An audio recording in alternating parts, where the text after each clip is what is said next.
Hi friends, എല്ലാവർക്കും നമ്മുടെ പുതിയ വീഡിയോയിലേക്ക് സ്വാഗതം. ഇന്ന് കോഴിക്കോട്ടെ ശനിയാഴ്ചയാണ്. അപ്പോൾ ഞാൻ കോഴിക്കോട്ടെ ഉണ്ടാക്കാമെന്ന് വിചാരിച്ചിട്ടാണ് ഇപ്പോൾ നിൽക്കുന്നത്. നിങ്ങളെല്ലാവരും ഉണ്ടാക്കിയോ? ഇല്ലെങ്കിൽ നമുക്ക് എല്ലാവർക്കും കൂടി ഒരുമിച്ച് കോഴിക്കോട്ടെ ഉണ്ടാക്കാം. 2 തേങ്ങ ചിരകി വെച്ചിട്ടുണ്ട്. പിന്നെ കുറച്ച് ഏലക്കായ, 1 സ്പൂണ് ജീരകം, ചുക്ക്. ഇനി ഇതിനൊന്ന് ചീഞ്ചട്ടിലിട്ട് നമുക്കൊന്ന് ചൂടാക്കിക്കണം. അപ്പോൾ ഞാനിവിടെ അടുപ്പ് ചെറിയ തീയിലിട്ട് വെച്ചിട്ടുണ്ട് ഇതൊന്ന് ചൂടാക്കാൻ വേണ്ടിയിട്ട്. അപ്പോൾ ഈ ചുക്കും ഈ ജീരകവും ഈ ഏലക്കായൊക്കെ കൂടി നമുക്കൊന്ന് ചൂടാക്കിയെടുക്കാം.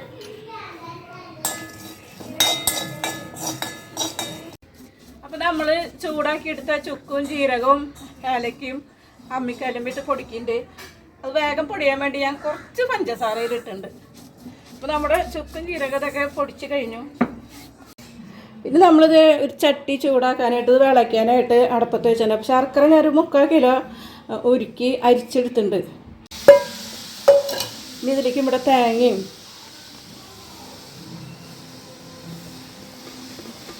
ഈ പൊടിച്ച് വെച്ച ചുക്കും ജീരകൻ്റെ തൈരൊക്കെ മാറ്റി വെച്ചിട്ടുണ്ട് കേട്ടോ.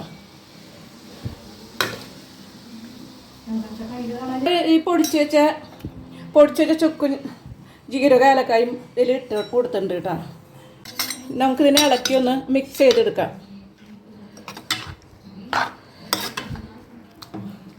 അപ്പോൾ നമ്മൾ പൊടി കുഴയ്ക്കാനായിട്ട് ഇതിൻ്റെ ഇടയിൽ കൂടെ ഇവിടെ വെള്ളം വെച്ചിട്ടുണ്ട്. ഇത് അത്ര തിളയ്ക്കൊന്നും വേണ്ട, എന്നാലൊരു മീഡിയം ചൂട് വേണം. അപ്പോൾ നമ്മൾ കുറച്ച് ഉപ്പ് അപ്പോൾ ഇടുമ്പോൾ ശ്രദ്ധിക്കണം, ഒത്തിരി കൂടി പോവരുത്. നമുക്ക് കുറയാണെങ്കിൽ മാവ് കുഴയ്ക്കാനിടയിൽ നമുക്ക് വെള്ളത്തിൽ നോക്കി അതനുസരിച്ച് പാകത്തിന് കുഴച്ചെടുക്കാം. കൂടെ ഒരു ശകലം വെളിച്ചെണ്ണ ഒഴിച്ചാൽ നല്ലതാട്ടോ ഇതിൽ. അപ്പം ഞാനൊരു നുള്ള വെളിച്ചെണ്ണ ഒഴിച്ചു കൊടുത്തിട്ടുണ്ട്. അപ്പം മാവ് കുഴയ്ക്കാനായിട്ട് ഒരു ഇത് കിട്ടും, കൈക്ക് മായം. അപ്പോൾ നമ്മുടെ ശർക്കര വിരകാൻ വെച്ചിട്ടുണ്ട്. നമ്മൾ അതിൻ്റെ ഇടയിൽ ഈ മാവ് പൊടി കുഴയ്ക്കാനായിട്ടുള്ള വെള്ളം വെച്ചിട്ടുണ്ട്. വീണ്ടും അതിൻ്റെ ഇടയിൽ വേറൊരു പണി ഉണ്ട്. ഇവിടെ നമ്മൾ കുറച്ച് അരി വറുത്ത് വെച്ചിട്ടുണ്ട്. ആ അരി നമുക്ക് പൊടിച്ചെടുക്കാം.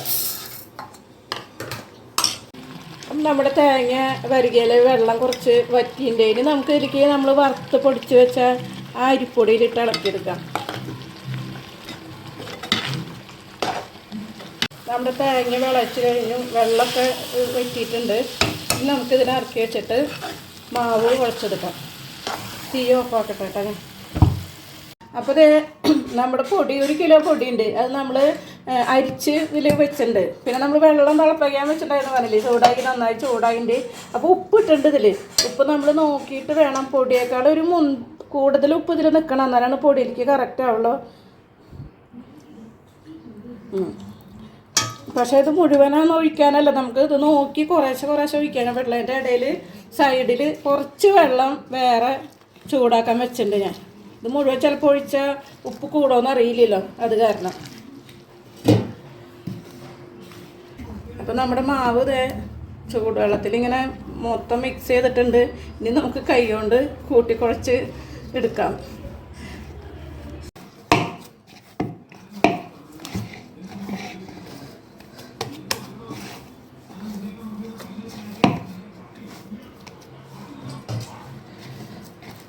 നമ്മുടെ മാവ് കറക്റ്റ് പാകത്തിനുള്ള വെള്ളത്തിലൊക്കെ ആയിട്ടുണ്ട്.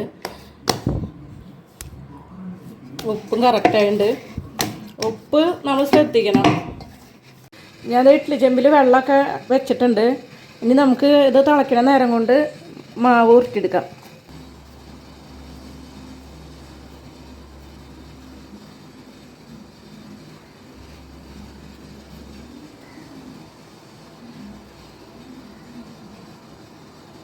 നമ്മളല്പം വെളിച്ചെണ്ണ ഒഴിച്ചാലുകൊണ്ട് മാവ്, പിന്നെ പൊടി നല്ല പൊടിയാണ്, ഒഴിച്ചാലുകൊണ്ട് കയ്യിലൊന്നും അങ്ങനെ ഒട്ടിപ്പിടിക്കണില്ല.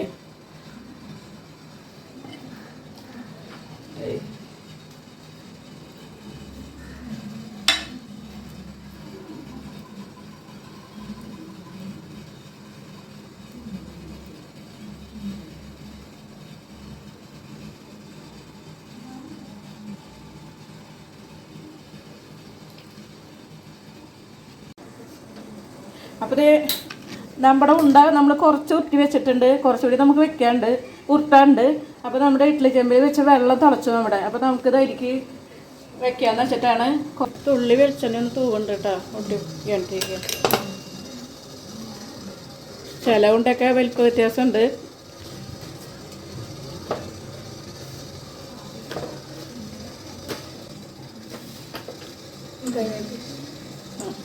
നമുക്കിനി മൂടി വെച്ച് വേവിക്കാം.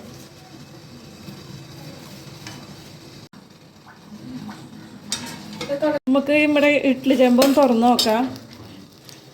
കോഴിക്കോട്ടൊക്കെ ഒന്ന് ഇളക്കി നോട്ടെ വെന്തോന്ന്. ആ അപ്പം നമ്മുടെ കോഴിക്കോട്ട റെഡി ആയിട്ട്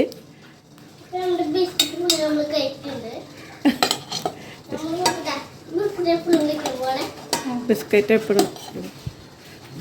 അപ്പോൾ നമ്മുടെ കോഴിക്കോട്ട വെന്തു. നമുക്കിനി അടുത്തതിൽ വെക്കാം. അപ്പം നമ്മുടെ ഓശാന സ്പെഷ്യൽ റെഡി ആയിട്ടുണ്ട്.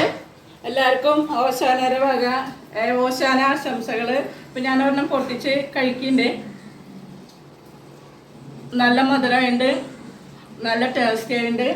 അപ്പോൾ എല്ലാവർക്കും ഞങ്ങളുടെ വീഡിയോ ഇഷ്ടപ്പെട്ടു എന്ന് വിചാരിക്കുന്നു. ബൈ.